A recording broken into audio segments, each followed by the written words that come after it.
All right, guys, here we go with today's video. I know some of you probably watched some of these, probably with the first article of the month, maybe. But just wanted to go a little bit light this week and just wanted to really give a good specific review to the comma rules.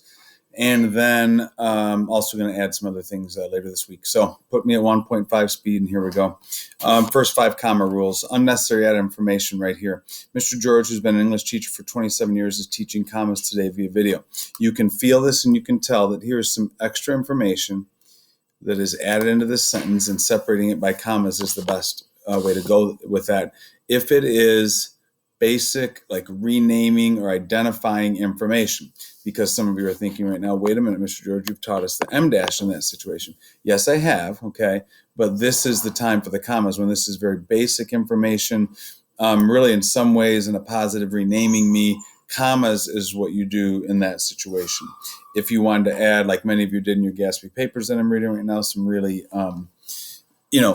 interesting information, additional information, then that would be with the M dash. Okay, there's rule number 1. Rule number 2 is the comma conjunction rule, and I feel like I've talked somewhat specifically with some of you about this rule. The I stands for an independent sentence, a full sentence, a complete sentence, a complete thought. These fanboys are the conjunctions, and here's the rule: when you see an and or any of these fanboys, or when you write it, okay, you need to do a little check and make sure that the left side and the right side of that conjunction are both independent full sentences, and if they are, then the comma belongs. Okay, so again, if this test works, independent on the left, independent on the right, then you need a comma. If one of them is not independent, the comma goes away. Okay, yesterday was the first day after spring break, and all the students were very excited to get back on their Zoom calls. Here's the and. Let's do the check. This side, full sentence? Absolutely. This side, all the students were very excited to get back on their Zoom calls. Absolutely. Both independent sentences, therefore I must put a comma there. Next one, my current Honors English 10 students will be taking the SAT in about a year, and here's the conjunction, but okay, most students wish they could just use their grade point average for college admissions. Left side, complete sentence? Yes, it is. Right side, complete sentence? Yes, it is. Therefore, you've got to have a comma there. You need to do this as you write, okay? Last one, I'm thankful for my Honors 10 students and hope they're excited to get back in the building next week. Here we go. Here's a conjunction. Let's check it out. I'm thankful for my Honors 10 students. Is that a sentence? Yes, it is. The right side, hope they're excited to get back in the building next week. No, clearly not, right? No subject there. So therefore, there is no comma. You leave the comma off, okay? If I put in an I right here, and I hope they're excited to get back in the building next week, guess what? Now you need a comma, okay? Because now you have 2 independent sentences. That is rule number 2.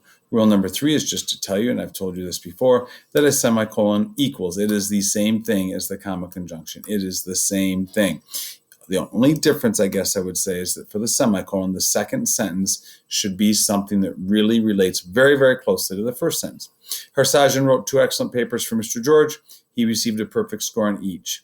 Okay, so right here you could go comma and, right?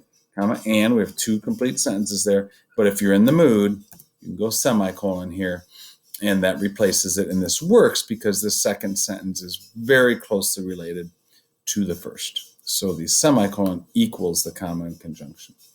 Fourth one, 2 adjectives. COVID has been a disruptive, powerful force in our lives for the last year. Okay, so here they are, disruptive and powerful. They are both talking about this force. Okay, so it's a disruptive force and it's a powerful force. Okay, it's not a disruptive powerful. So because both of these go to force, you must have a comma here. All right. Second one, COVID has been a powerfully disruptive force in our lives for the last year. So in that situation, you're like, yeah, powerfully force and disruptive force. Okay, powerfully is not working with force here. You can tell it's working with disruptive. It's a powerfully disruptive. So therefore, there is no comma here. Okay, so again, this one is disruptive force and powerful force. Must have a comma. This one is powerfully force. That doesn't work. Powerfully is working with disruptive. No comma. That is rule number 4.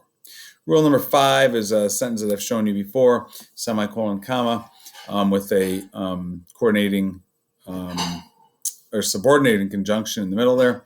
We are learning remotely this week, therefore everybody's learning commas via awkward video like this one. you can see that this would be a semicolon here, and this would be a comma here. This is a sentence. We're learning remotely this week. This is a sentence. Everybody's learning commas via awkward video. This works well. Many of you are using this type of sentence in your Gatsby paper, and I'm grading them. Page 8 on Uncrustable at the start of lunch. Meanwhile, many of the other students went to the cafeteria to get their meals. Here it is. Okay, meanwhile, we would go with the semicolon here. We would go with a comma here because we have an independent sentence here and an independent sentence here. That is rule number 5. Okay, so what I'm going to do for the day is I'm going to tell you these are the 5 rules for the day. I'm not going to give you a comma worksheet yet. That will come tomorrow after I teach the next 5. Your other job after watching this video at 1.5 speed is to membean today. Okay, those are your only 2 things for the day. And I'll send out the next video with a worksheet with questions and answers on Wednesday. Take care, everybody.